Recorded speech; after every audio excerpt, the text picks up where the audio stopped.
Hello my beautiful friends and welcome back to our channel and today's video on being lazy. Now over the years, if you've been watching my videos, I've had a bug or two to pick about these concepts that we hold about motivation. And the bugs are, they bug me because the way that we think about motivation is often self-defeating. So the problem is I hear people say things like, I'm just a lazy person. I'm just not a motivated person. As if motivation is some kind of character trait, something that's innate to us. And the problem with this is manifold. First, it's incorrect. Motivation is a state of being, which also means it's something that you can recruit and activate and toggle off, decommission. The next problem is that when we think about motivation that way as some kind of fixed character trait, then we don't see the opportunity to maximize our motivation when we want it, to use it when it really matters to us, when it will get the result that we want. And finally, when we give ourselves this identity as a lazy person or as somebody who's not motivated, then it is a self-defeating, self-fulfilling prophecy in itself. It makes no logical sense to take up opportunities and try hard things if you already know that you don't have the motivation to do it because fundamentally, you're not a motivated person. So it's important to me that we debunk these all too common ideas about motivation. And today, I want to help you start to question whether laziness is really your problem, or perhaps there are some other options available to you. And there are some action steps embedded in this 3-step checklist that I'm going to give you. Whenever you find yourself struggling to feel motivated or focus or be disciplined with a task, I want you to run through this 3-point checklist to see what's available for you to change in order to get yourself to do what you want to do so that you can achieve whatever it is, whatever brilliant thing you want to achieve. Let's get into it. So in this video, I'm going to talk about this checklist in the context of you've got a task in front of you that you need to do, and we're running through this checklist to see what's your resistance to doing it, or what's your lack of motivation towards doing it. It might be either or resistance, a backwards pressure on the direction you want to go, or a lack of motivation, a lack of forwards driving. Number 1, does it matter? It is ludicrous to ask ourselves to do something that doesn't matter. Why would we expend any energy on a task, an activity, in addition to the time? The best case of it doesn't translate into any meaningful impact if it doesn't matter. Now notice when we ask this question, I'm not asking you to answer, does this theoretically matter in the world, to the world? But I'm asking, does your mind believe that it matters?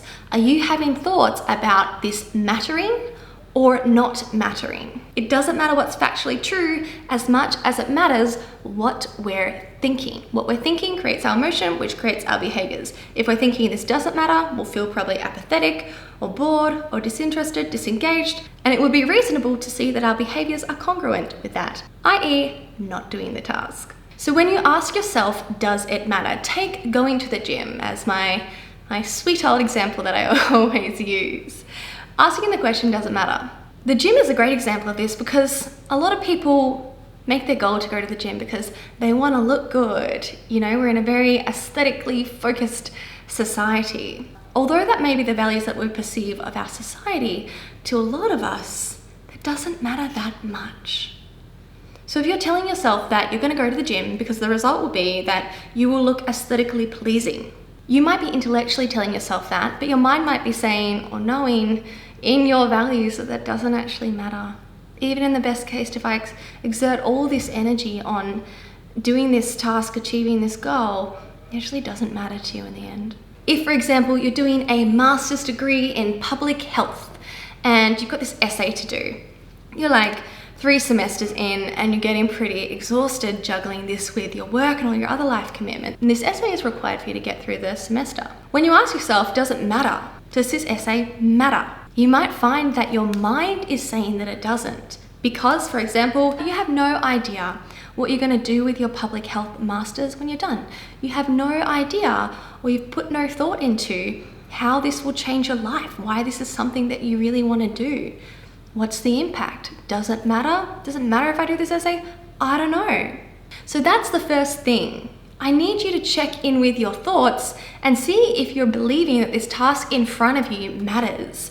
And often what we need to do to answer this question is zoom right out to the end impact of what we're doing and appreciate that this one small task might not seem like it matters in the grand scheme of things, but for where we want to go, this consistency is often a critical part of achieving that impact. Therefore, it does matter. Ask yourself that fundamental question before just saying that you're lazy. Why would you do a task if it doesn't matter? Why would you do a task if it has no impact? The second question to check in on your mind with is, can I do this?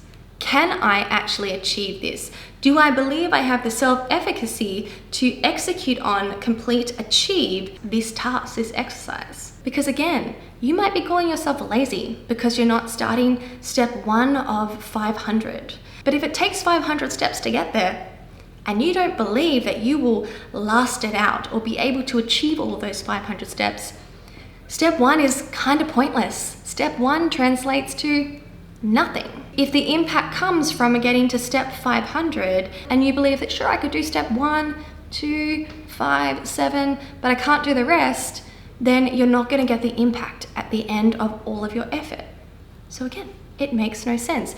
In our examples, going to the gym, sure, you might be able to reason and see that you're perfectly capable of going to the gym tonight. You're perfectly capable of getting up early and going and executing on that workout tomorrow morning. But a part of your mind is saying, but you've never been able to be consistent before. Your mind knows that it's the consistency that translates into the ultimate impact. So if that's what your thoughts are, yeah, I can go to the gym, but I know that I'm only going to go for 2 weeks and then I give up. That's what I always do. Then it makes no sense to do it. You will not be motivated, disciplined, determined, focused to do it. Same with the essay. Whether you're believing that you don't know how to construct and submit a passing or excellent essay, whatever you're aiming for here, or maybe you're thinking, I don't know if I can complete the whole degree.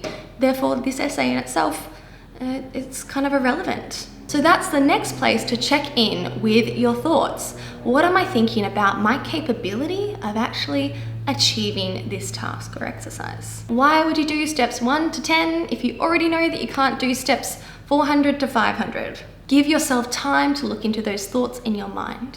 Finally, the third question to ask is it worth it? Because now we've established it matters and we believe we're capable of doing it. Paying the price, taking the effort, doing the work to achieve this thing that matters. And lastly, we need to ask if it's all worth it. In most cases here, when we need to motivate, discipline, focus ourselves, the cost is some discomfort, uncertainty, change up front for a payoff later. So we've considered the impact already in terms of the payoff later, but are we willing in this moment to pay the price for that? Is the cost of admission worth it? Now, this often boils down to a question of, am I willing to feel the discomfort associated with this? Whether it's the pain at the gym, the doubt that comes with doing new things and trying new things, putting yourself out there, the boredom or the restlessness that comes with doing a part of the task that you find is interesting, or whether it's something as emotionally challenging as terror, if say you were really putting yourself out there, public speaking, something like that. Are you willing to feel the discomfort in the immediate moment and the immediate future for the ultimate payoff? Here, there are so many interesting ways that we can intervene in terms of looking at what our predictions are about how uncomfortable and intolerable this thing will be. I'm sure you've had the experience where you've done something and you kind of look back and you're like, that wasn't so bad, was it? I really blew that up in my head compared to the actual reality of it. That's a really common, easy way to reduce the resistance, the lack of motivation, and increase your determination to do the thing in this case. Now, the other interesting thing we can do is we can change the way that we experience emotions. And in coaching, we teach you how to feel, allow emotion. So all you have to deal with is the pure emotion, and not the additional suffering that we put on top of it when we resist and avoid, react to emotion. And that's a whole nother topic. But all of this to say, there's lots of room to move in terms of changing this last checklist factor. If your immediate answer seems to be, no, it doesn't seem worth it, I don't feel compelled to do this. With coaching, there's lots of places that we can intervene to change that naturally for you, to change that in an intuitive way for you, not by force, not by willpower, not by gritting your teeth and pushing and forcing yourself. In coaching, we do not believe that people are fundamentally lazy. Yes, people are efficient, and that might manifest as laziness sometimes when we're not clear about why something matters to us, if we think we have the self-efficacy, if we think we can do it, and if we think it's worth it.